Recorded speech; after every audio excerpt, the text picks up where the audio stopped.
je peux dire un mot sur l'école et le territoire, je crois que nous sommes aussi dans une tradition scolaire qui a eu sa grandeur, qui a été la tradition de l'école, qui a été la tradition de l'école sanctuarisée.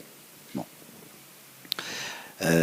Pour une raison très simple, comme l'école devait combattre l'Église, elle s'est construite en France sur un modèle symétrique inverse à celui de l'Église. On sépare les sexes, on ferme la porte. Voilà.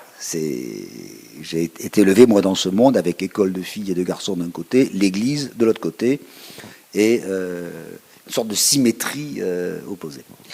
Bon, je crois qu'il faut évidemment que l'école apprenne à parler à la société. Alors ça ne veut pas dire que les parents doivent se comporter comme des sauvages. D'ailleurs aujourd'hui, ils se comporteraient plutôt comme des sauvages en termes de choix scolaires.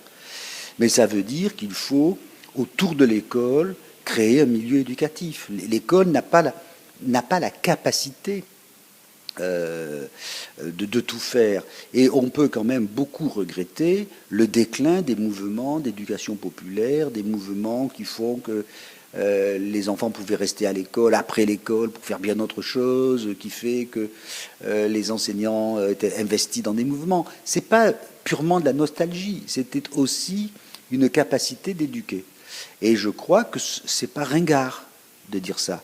Autrement, si l'école abandonne cette capacité d'éduquer, elle sera vécue ce qu'elle est de plus en plus, d'une certaine manière, comme une sorte de compétition continue dans laquelle il faut être plutôt premier, et puis pour passer dans la classe suivante jusqu'à la sortie, où d'ailleurs plus personne croit à ce système, ne veut plus jamais entendre parler. Bon.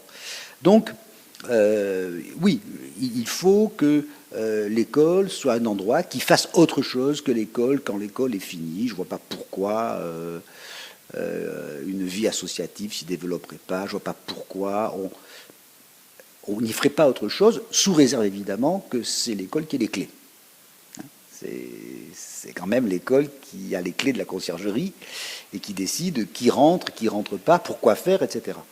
D'ailleurs, ça se fait très naturellement dans un tas de petits villages où l'école est un lieu de vie sociale parce qu'il y a de l'interconnaissance. En revanche, on a des écoles qui sont des forteresses maintenant, ailleurs, où on met la plus grande distance entre l'école et la société.